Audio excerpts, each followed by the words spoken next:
intelligent. Because you see, we grow out of this world in exactly the same way that the apples grow on the apple tree. If evolution means anything, it means that.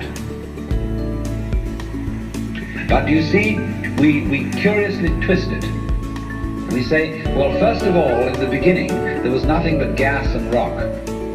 And then intelligence happened to arise in it, you know, like a sort of fungus or slime on the top of the whole thing. But we're thinking in a way, you see, that disconnects the intelligence from the rocks.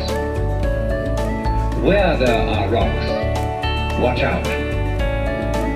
Watch out, because the rocks are going eventually